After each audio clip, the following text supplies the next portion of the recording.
আসসালামু আলাইকুম। ওয়াজেমউদ্দিন সেন্টু আমি স্বাগত জানাই আমার এই পিসফুল লাইফ টিভির এই ভিডিওতে। অস্তিত্ব থাকবে কি থাকবে না, ইসলাম আর মুসলমানদের প্রসঙ্গ যখন ইরান। আমি জানি আপনারা সবাই অনেকেই জানেন আর কি যে আসলে মধ্যপ্রাচ্য মিডল ইস্ট বলতে কোন দেশগুলোকে বলা হয়। সাধারণত Bahrain, Egypt, Iran, Iraq, Israel, Jordan, Kuwait, Lebanon, Oman, Palestine, Qatar, Saudi Arabia, Syria, Turkey, the United Arab Emirates and Yemen. এই দেশগুলো নিয়ে হলো মিডল ইস্ট। যতগুলো নাম বললাম তার মধ্যে ইসরায়েল বাদে আর সবগুলোই তো মুসলমান দেশ, খাঁটি ইমানদার দেশ। 57টা দেশের মধ্যে একটা রাষ্ট্র শিয়া, আর দু একটা রাষ্ট্রে ছিটাফোটা কিছু আছে আর কি, মেজরিটি না। সো সেটা ইরান এই মিডল ইস্টের ভিতরেই আছে। আচ্ছা, আপনারা বলতে পারেন দুনিয়ার এত এত জায়গা বাদ দিয়ে এই মিডল ইস্টে আল্লাহ তাআলার এত গজব কেন? কারা সৃষ্টি করেছে এই গজব? এই মুহূর্তে যেটা মিডল ইস্ট কি আগে এরকম ছিল? 200-400 বছর আগে কি এরকম ছিল? তোমার তো ফকির মিসকিন ধূসর মরু, শুধু আর কিচ্ছু নাই, শুধু বেদুইন, যাযাবর, কঙ্কালসার শরীর, দেহ, মন, এই তো? নাকি খুব প্রাচুর্য ছিল? না, ইতিহাস সেটা বলে না। মাছ টাছ ধরতো, পশু পাখি চড়াতো, আর খাইতো, আর হাঙ্গামা করতো, ওই যে আইয়ামে জাহিলিয়াতের জামানা। বাট অন্যদিকে যত নবী রসুল আছে, এই 3-4টা ধর্মে তো নবী রসুল ভিত্তিক, যারা আল্লাহর ধর্ম আর কি, ইহুদি, খ্রিস্টান, মুসলমান যা আছে এখন আর কি। সো আমরা তো এদেরকে বিশ্বাস করি, নবীদেরকে বিশ্বাস করি না। বিশ্বাস করলে তো আর চলবে না। অন্যদের কথা আলাদা, হিন্দু বা অন্য বৌদ্ধদের কথা আলাদা, তাদের বিশ্বাস অন্যরকম। কিন্তু আমরা যারা নবীতে বিশ্বাস করি, আমরা তো এরাই। যাই হোক, সর্বশেষ নবী আমাদের মুহাম্মদ সাল্লাল্লাহু আলাইহি সাল্লাম, উনি সমগ্র মানব জাতির জন্য আবির্ভূত হয়েছেন। এবং সব নবী রসুলরা এই মধ্যপ্রাচ্যেই, জানি না আল্লাহর কি খেলা, এই মরুভূমিতে, এই সব জায়গায় আবির্ভূত হয়েছেন। এটা কেন্দ্র এই জন্য হয়তো হয়েছে আর কি, যেটা বলা হয় আর কি, ভালো কথা। কিন্তু এই মুহূর্তে, এই একবিংশ বা দ্বাবিংশ শতাব্দীতে, 2026 সাল বা 25 সাল, যাই হোক, সো পৃথিবীতে যত গন্ডগোল, যত রক্তপাত, এই তো মিডল ইস্টে। আর এই গন্ডগোলটা কারা সৃষ্টি করছে? আমাদের বন্ধু, পরম বন্ধু ব্রিটিশ সরকার। এই বাংলাদেশকে, এই সাবকন্টিনেন্টকে 200 বছর চষে খাইছে। আর বলছি তো, মগজ টিউনিং করে ঢুকাইছে। যাও তসবি টিপো আর জান্নাত আর বিবি খুঁজো, তুম লোগ কো আর কুছ কা জরুরত নেই আয়, যাও ভাগো। এটাই তো শিখাইছে। বলছি বাবা, কথাটা বারবার বলি, এই জন্য দুঃখে বলি। একজন ব্রিটিশ প্রিন্সিপাল যদি হয় একটা মাদ্রাসার হেড, সে কি শিখাবে? কি বলবে? সে কি বলবে তোমরা যাও, তোমরা সেনাবাহিনীতে ভর্তি হও, তোমাদের দেশকে তোমরাই চালাবে, তোমরা প্রশাসনে যাও, এই কথা বলবে? বলে কেউ? কি বলে? আমাকে গালি দেন, সমস্যা নাই। আমাকে গালি দিলে কি আপনাদের রাজত্ব ফিরে আসবে? আলেম ওলামাদেরকে আমি বলতেছি, গৌরব ফিরে আসবে? নবী মুহাম্মদ সাল্লাল্লাহু আলাইহি সাল্লামের মতন একজন সেনাপতি হতে পারবেন? খালিদ বিন ওয়ালিদের মতন একজন সেনাপতি, বা ওমর বিন খাত্তাবের মতন একজন সেনাপতি তৈরি করতে পারবেন? নবী মুহাম্মদ সাল্লাল্লাহু আলাইহি সাল্লামের চাচা মতন একজন সাহাবী তৈরি করতে পারবেন? বড় আফসোস, কেন আজকে এই ইরানকে জব্দ করার জন্য উঠে পড়ে লেগেছে? কথায় তো বলে, রাখে আল্লাহ মারেকে। আমি লাস্ট ভিডিও দিছি 50-50 সম্ভাবনা, কি বেঁচতে গেছে? আর ইরানকে মাথা নত করছে। ইরান যেই প্লেনটায় আসছে সেই প্লেনটার ভিতরে ওই স্কুল ছাত্রীদের সব ছবি এবং স্কুলের সরঞ্জাম, ব্যাগ ট্যাগ নিয়ে আসছে, কালো পোশাক পরে তারা আসছে। ন্যাচারালি খুব স্বাভাবিক। এটা একটা হায়নার দল ইনোসেন্ট এই শিশুগুলোকে হত্যা করেছে। মুসলমানরা এতটাই অসহায়, এতটাই নিঃস্ব, শিয়া সুন্নির ধোয়া তোলে। আগে তো মানুষ শিয়া সুন্নি তো বলছি, এই মতবাদ, ওখানে তো বহু সুন্নিও আছে। ওই বাচ্চাদের ভিতরে যে সুন্নি বাচ্চা নাই তুমি কি করে জানো? আর সেটা তো বড় কথা না, বড় কথা তো হলো মানবিকতা। বড় কথা, তারও বড় কথা হলো যে এই মিডল ইস্ট এরা তো ছিল ফকির। বললাম তো যে আফগানিস্তান থেকে আমাদের দেশে হালুয়া বিক্রি করতে আসতো, তাবিজ বিক্রি করতে আসতো, ক্রেডিট বিক্রি করে দিয়ে যাইতো। ভালো, আল্লাহ তাআলা তাদেরকে সম্পদ দিচ্ছে, নবী রাসূলরা দোয়া করছেন, নবী মুহাম্মদ সাল্লাল্লাহু আলাইহি ওয়াসাল্লাম দোয়া করছে। স্বাভাবিক কথা, তার জাতি, তার এই আরব গোষ্ঠী, জনগোষ্ঠী তাদের জন্য দোয়া করবে। একজন উদার মানুষ, একজন নেতা, একজন নবী, তার তো এটাই কাজ। আল্লাহ তাআলা তাদেরকে ভরপুর দিচ্ছে, কিন্তু তারা কি ইসলামের পথে আছে? যারা বড় বড় ওয়াজ করে তারা কি ইসলামের পথে আছে? তাদের কি এই ওয়াজ করে খাওয়ার কথা? না তাদের রাষ্ট্র চালানোর কথা ছিল নবী মুহাম্মদ সাল্লাল্লাহু আলাইহি ওয়াসাল্লামের খলিফাগণের মতন? আমি রিপিটেডলি কথাটা বলি। এখন ট্রাম্প জাহাজ দিয়ে হরমুজ প্রণালী বন্ধ করে দেবেন। এতদিন হরমুজ প্রণালী খোলার জন্য চেষ্টা করছেন, এখন হরমুজ প্রণালী বন্ধ করে দেবেন। মানে এই লোকটার এখন যা বলে 5 মিনিট পরে ঠিক আরেকটা বলে। যে যার কথা ঠিক নাই, যার ওয়াদা ঠিক নাই, যারা 24 ঘন্টা মিথ্যা কথা বলে, এই দেশে আমরা দেখি নাই 24 ঘন্টা মিথ্যা কথা বলতে। এখন 24 ঘন্টা মিথ্যা কথা বলা হচ্ছে না, আবার তাদের জন্য দোয়া করার লোক আসে না। এটা কি মুসলমানের চারিত্রিক বৈশিষ্ট্য? এটা আমি বলছি, এটাও বলছি যে আপনি যদি, এটা তো হাদিসের কথাই, তুমি যদি শক্তি দিয়ে অন্যায়কে প্রতিরোধ করতে না পারো তাহলে মনে মনে ঘৃণা করো, চুপ থাকো, বাট মনে মনে ঘৃণা করো। And that is very true. আমি তো বলছি এই যে রেজিম, এই বাংলাদেশের যারা 17, 18, 20 বছরের যেসব বাহিনী, যেসব প্রশাসনের যারা ছিল, তারা কি এটার ভাগিদার নয়? তারা কি এটার সহযোগী নয়?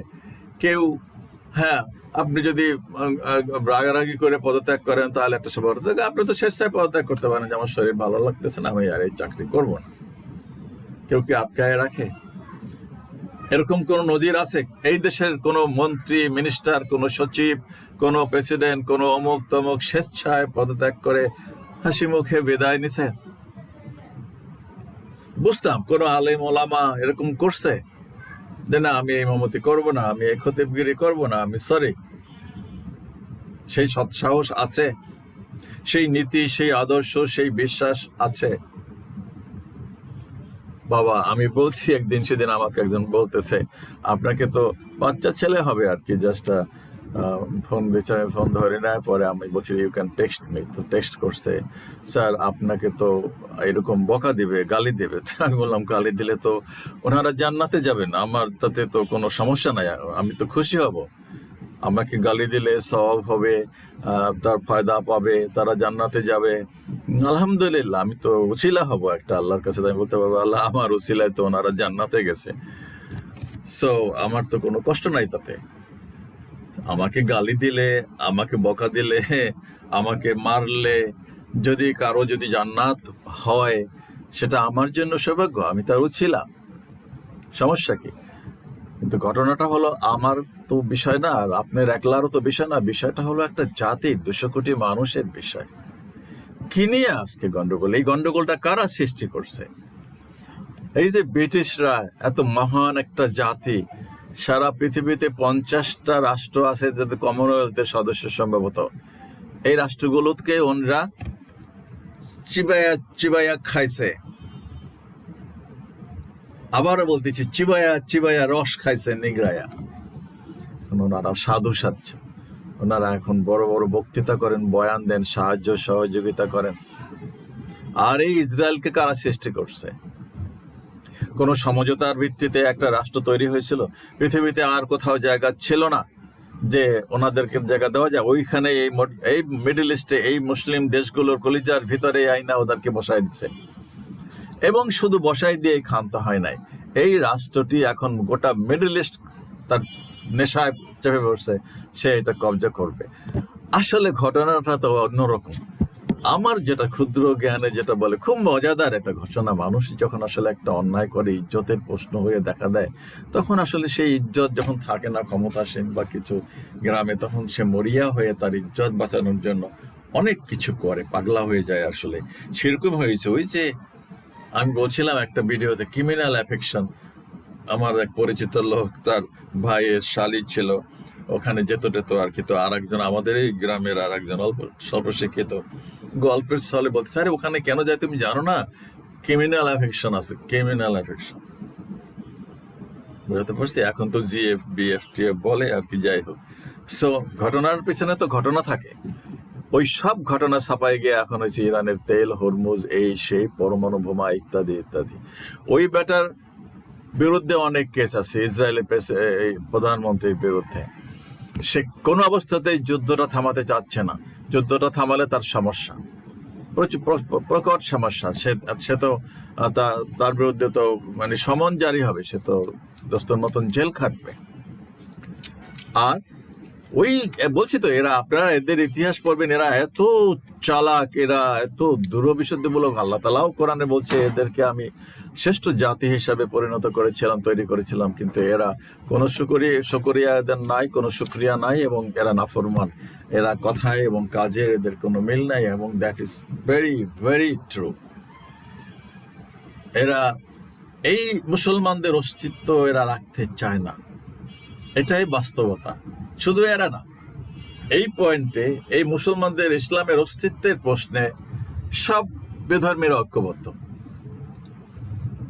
সব বিধর্মীরা ঐক্যবদ্ধ। আপনি একটু চোখ বোলালে, একটু স্টাডি করলেই বুঝতে পারবেন কিভাবে এদেরকে ঘায়াল করবে। এই বাংলাদেশে দেখেন, এটা খাওয়ার জন্য, গিলে খাওয়ার জন্য অখণ্ড ভারত পাকিস্তানকে ভ্যানিশ করার জন্য তৈরি আছে, তারকিরে খাওয়ার জন্য একদম রেডি। আর মিডল ইস্টের এগুলো তো নপুংসক, এগুলো তো খেয়েই ফেলছে, এগুলোর তো সবগুলার তো ঘাঁটি না, একটা কোনো জায়গায় ওখানে ঘাঁটি ছাড়া আছে? তো ইরান কি বলছে? ইরান বলছে যে না, মানে তাদের সাহস কত, তারা তো ওখানে ওদের দাবি দাওয়া মেনে কম্প্রোমাইজ করতে পারতো। এত কিছু হয়েছে, এত ঘটনা ঘটছে, যেখানে 36-40 দিনের মতন যুদ্ধ চলে গেছে। ইরান কি নমনীয় মনোভাব দেখাচ্ছে? ইরান কি নিজেদেরকে বিকায় দিছে? আবার বিকায় দেবে বলে মনে হয়? আল্লাহর সমস্ত গজব, সব গজব এই মুসলিম উম্মার উপর। কারণ কি, এই মুসলিম উম্মা আর মুসলমানদের কোনো কাজ করে না। করে দুবাইতে কোনো ইসলামিক কাজ হয়? কোনো ইসলামিক আদর্শ আছে?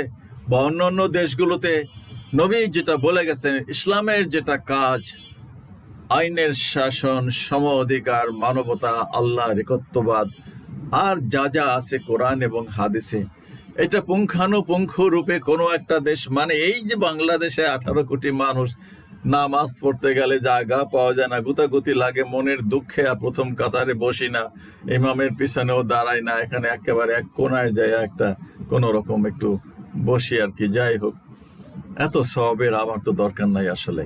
তো গুতাগুতি করে দেখি, সবসময় দেখি যখন যে দল ক্ষমতায় যায় তারা লাস্টে আসবে একদম, এই মানে খুতবার পরেও আসে, খুতবার আগেও আসে, হন হন করে গুতাগুতি করে ওই সামনে যায়, ওখানে জায়গা নেবে। উনি কমিটির লোক মানে দলীয় লোক। এই হলো ইসলাম। আর এই যে এত এত ঘটনা ঘটে, এত এত খারাপ শাসক আসে, কোনো একটা বাহিনী বা কোনো একটা ইমাম খতিব কোনোদিন বলছে, নীরবেই পদত্যাগ করে চলে গেছে যে না, আমি এদের সাথে নাই, এই মতাদর্শে আমি কাজ করব না, এখানে আমি চাকরি করব না, আমি এর সাথে খেটে খাবো, চাষাবাদ করে খাবো, লেবারগিরি করে খাবো, শান্তিতে ঘুমাবো। আমি কিন্তু ওই সময় পার করছি, এরকম সিচুয়েশন আমার জীবনে আসছে। আমি বলছি বাবা, আমার এই চাকরি, আমার এই ক্ষমতা, আমার এই টেবিল, আমার এই আরাম, আমার এই গাড়ির দরকার নাই।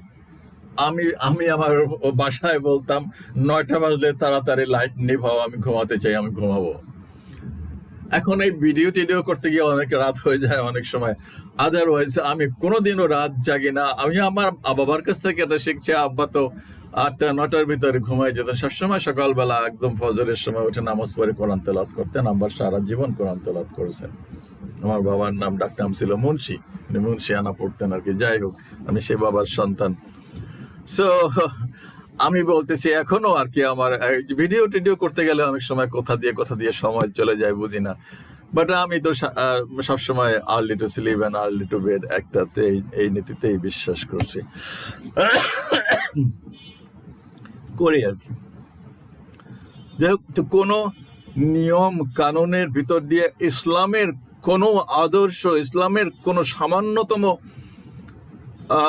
চিহ্ন কি এই সমাজে কিংবা এই মিডল ইস্টে বা মুসলিম দেশগুলোতে আছে? কেউ কথা বলে, কেউ পদত্যাগ করছে, কেউ প্রতিবাদ করুক বা বিনা প্রতিবাদে স্বেচ্ছায় ছেড়ে গেছে? কথা বলতে গেলে অনেক কথা বলতে মন চায়, কিন্তু বিতর্কে তো যেতে চায় না, বিতর্কিত মন্তব্য করতে চায় না। সবাই খালি ওয়াজ করে, ওয়াজ দেয়া লক্ষ লক্ষ মানুষ যায়, কান্নাকাটি করে, লাফাই লাফাইয়া সামিয়ানা ভাঙ্গে, হাজার হাজার লক্ষ লক্ষ ভক্ত আসে হেলিকপ্টারে, প্লেনে, চার্টার জাহাজে, লঞ্চে, স্টিমারে, সয়লাভ হয়ে যায়। তো রাষ্ট্র চলে কিভাবে? মুসলিম উম্মাহ চলে কিভাবে? কেন এত জুলুম, কেন এত নির্যাতন, কেন এত অন্যায়, কেন এত রক্তপাত, কেন এত খুন খারাপি? একটাতের ভিতরে মুখ দেওয়া কোনো কথা নাই। আজকে এই দেশে যদি একজন ভালো শাসক হতো, এখানে আমি তো বলছি কোন ইতিহাসটা সত্য আছে, কোন ইতিহাসটা পারফেক্ট, কোন ইতিহাসটা বিতর্কের ঊর্ধ্বে, কোন শাসক বিতর্কের ঊর্ধ্বে, কোন শাসক জনমনোনন্দিত নবী মুহাম্মদ সাল্লাল্লাহু আলাইহি সাল্লামের মতন। নবী মুহাম্মদ সাল্লাল্লাহু আলাইহি সাল্লামের ওনার নাম উচ্চারণ করলে যে ওনার নামে সালাম পাঠাবে না, সে মুসলমান নয়, সে নবীকে ভালোবাসে না। তো কোনো এমন নেতা আছে যে সালাম পাঠানোর কথা বলছি না, মানুষ তার অবনত মস্তকে তাকে সম্মান করে, শ্রদ্ধা করে, ভক্তি করে। আমি একটা বলবো, আর একজনে 10 জনে কাউন্টার দিবে তারে ওইটা সম্পর্কে, এবং এভিডেন্স তুলে ধরবে যে সে তো এইটা বলছিল, সে তো এইটা করছিল। এসে আমার সম্পর্কেও তো কেউ বলতেই পারে। আমি তো বলছি যে গালি দিলে তো আমি তো দোয়া করবো তার জন্য তো জান্নাত ওয়াজিব হয়ে যাবে, যে হুজুররা যেমন বলেন আর কি। আমাকে কেউ গালি দিলে তার জন্য জান্নাত ওয়াজিব আল্লাহ তাআলার কাছে। আমি বলবো, আল্লাহ ওনাকে জান্নাত দিয়ে দাও, আমার যত নেকি মুকি আছে সব ওনাদেরকে দিয়ে দাও, ওনাদের জান্নাত দরকার। আর আমার জন্য তুমি যথেষ্ট, তুমি যেটা সিদ্ধান্ত নিবে, তুমি যদি জাহান্নামে পাঠাইয়া খুশি হও, আমি বলবো আলহামদুলিল্লাহ। ওই যে কি জানি ওয়াজ করছিল না, যদি একটা ভাঙা গড়ি দেয় তো চুমা দিয়ে বাবা আলহামদুলিল্লাহ। ওই যে সাইদি সাহেব, মানে যৌতুক বিষয়ে ওয়াজ করে মনে হয় বলতেছিলেন আর কি, চুমা দিবা একটা আর বলবো আলহামদুলিল্লাহ। সো আমি তো ঘড়িও নেই নাই বা কিছু নেই নাই, আমি তো এগুলো চাইও নাই। যাই হোক, আমি এখনো চাই না, বা এখনো যতটুকু করি আর কি মানুষের জন্য বা অন্য কিছুর জন্য আর কি, আলহামদুলিল্লাহ কোনো সমস্যা নাই, না খেয়ে থাকি তারপরও করার চেষ্টা করি। সো আমার দুঃখ হলো, ইরান কি অস্তিত্ব, ইরান কি থাকবে? মুসলমানরা কি থাকবে? ইসলাম কি রাখবে এরা যদি সুযোগ পায়? একটা কমেন্টস তো করেন, গালি দেন যে এই যে বললাম, এই যে মিডল ইস্টের 10, 12, 14টা মুসলিম কান্ট্রি, 57টার কথা বাদ দিলাম, এর ভিতরে একটা দেশ আছে কথা বলার মতন, এই সমস্যার সমাধানটা করার জন্য।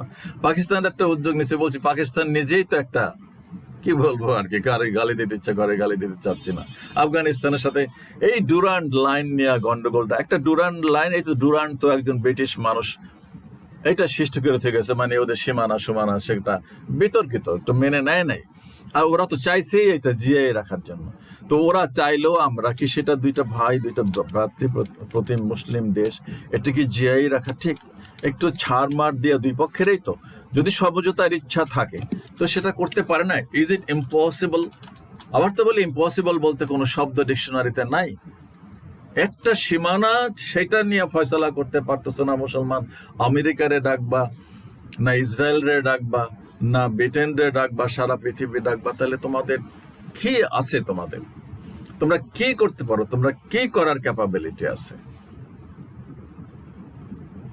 যে একজন ওয়াজ করছিল, উনি জানতেন না যে পাকিস্তানে এত এয়ারফোর্সে এত শক্তিশালী। তারা এখন ওই যে ইরানের প্লেন আসছে, ইরানের ডেলিগেশন আসছে মিডিল ইস্টে, তারা এখন সব ফাইটার জেট উড়াইয়া পাহারা দিচ্ছে যাতে ইসরায়েল পাকিস্তানে কোনো হামলা না করে। ইসরায়েল তো করতেই পারে এটা। ইসরায়েল তো বলছে যেখানে পাবে সেখানে ওদেরকে অস্তিত্ব শেষ করে দেবে। প্লেনটাকে তো সিকিউরিটি ফাইটার জেট এসকর্ট করে নিয়ে আসছে। তো পাকিস্তান তো করতে বাধ্য হয়েছে ওই ভারতের ঠেলায়। আর বাংলাদেশ এখান থেকে যাইয়া দিল্লিতে গিয়া সেখানে সমস্যার সমাধান করে। মজলুম হলো বাংলাদেশ, জালিমের কাছে গিয়া সমস্যার সমাধান আনে। আরে বেটা, তিস্তার এটা খুলে দেয় না দেখি, যদি সাহস থাকে তিস্তার এটা একটা প্রজেক্টটা কার্যকরী কর, যদি এতই হ্যাডম থাকে। অনেক নদীতেই তো বাদ দিয়ে রাখছে, তো সেগুলো খোল। পদ্মার কি অবস্থা, দিয়ে এত পারস, তা আগে যে ওখানে আশীর্বাদ নিয়ে আসো।